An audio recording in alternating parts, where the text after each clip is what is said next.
Vote মিটতেই চোরাপথে প্রবেশের রমরমা বাগদা সীমান্ত দিয়ে ধৃত ২৬ জন বাংলাদেশি সহ ২ দালাল। লোকসভা ভোট পর্ব মিটতেই বাগদা সীমান্ত দিয়ে রমরমিয়ে শুরু হয়েছে ঘুর পাচার। পুলিশের চোখ এড়িয়ে শয়ে শয়ে বাংলাদেশি দালাল ধরে এদেশে ঢুকে পড়েছে। ভারত থেকে বাংলাদেশেও চলে যাচ্ছে অভিযোগ।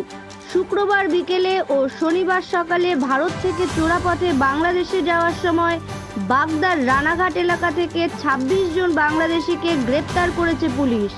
পাচারের অভিযোগে ২ ভারতীয় দালালকেও গ্রেপ্তার করেছে পুলিশ।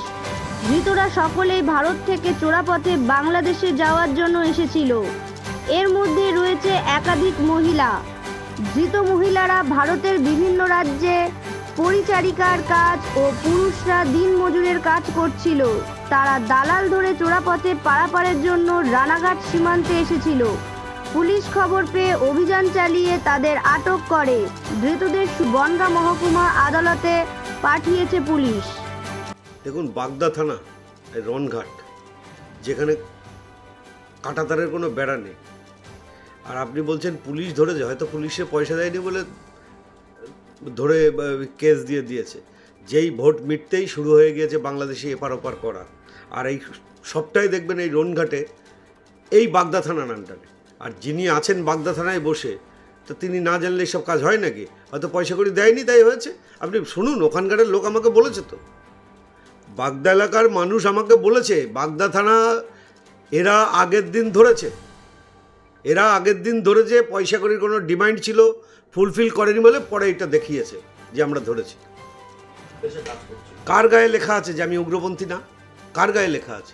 ওখানে যারা ধরা পড়েছে তারা উগ্রপন্থী তো হতে পারতো, বা ওর মধ্যে উগ্রপন্থী নেই, তার কি মানে আছে? তাহলে এইভাবে যদি পুলিশ প্রশাসনের সহযোগিতায়, এক অংশের পুলিশের সহযোগিতায় এই কাজগুলো হয়, এটা তো ভয়ানক ব্যাপার। দেশের ক্ষেত্রে, দেশের নিরাপত্তার ক্ষেত্রে ভয়ঙ্কর ব্যাপার এবং ভয়ানক ব্যাপার। এই রনঘাট দিয়ে আপনারা দেখেছেন গরুর কাজ, এই বাগদা থানা, ওই গরুর কাজ, ওখান দিয়ে মানুষের জমি ক্ষেত নষ্ট করে দিয়ে গরুর কাজে সহযোগিতা করা, ওই বাগদা থানা। সব ক্ষেত্রে দেখবেন ওই রনঘাট দিয়ে আর বাগদা থানা, রনঘাট এবং বাগদা থানা। বাগদা থানার এক অংশে পুলিশের সাথে সহযোগিতা করছে। এদেরকে গ্রেপ্তার করেছিল বাগদা থানার পুলিশ।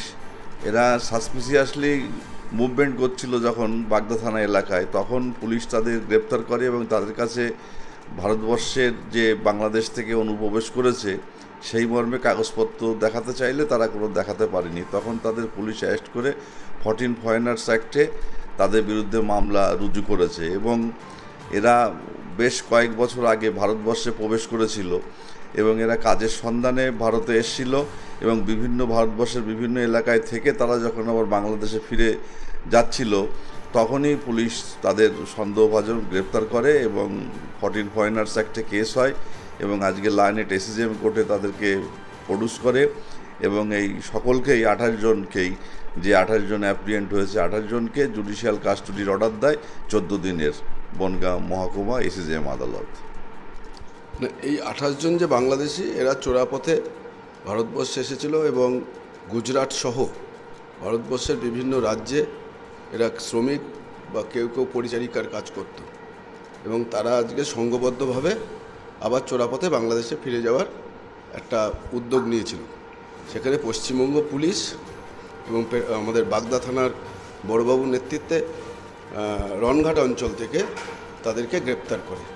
আসলে এরা চোরাপথে যখন আসছে তখন বিএসএফের সহযোগিতায় আসছে এবং ভারতবর্ষের বিভিন্ন রাজ্যে এরা ছড়িয়ে পড়ছে। তখন বিএসএফ এদেরকে আসার জন্য সহযোগিতা করছে, আর রাজ্য পুলিশ তার সক্রিয়তা নিয়ে এদেরকে গ্রেপ্তার করছে। এইটা বিরোধী দল তারা দেখতে পাচ্ছে না। তারা মানে রাজ্য সরকারকে হেয় প্রতিপন্ন করবার জন্য এই সমস্ত অপপ্রচার এবং তৃণমূল কংগ্রেসকে হেয় প্রতিপন্ন করবার জন্য এই সমস্ত অপপ্রচার করছে।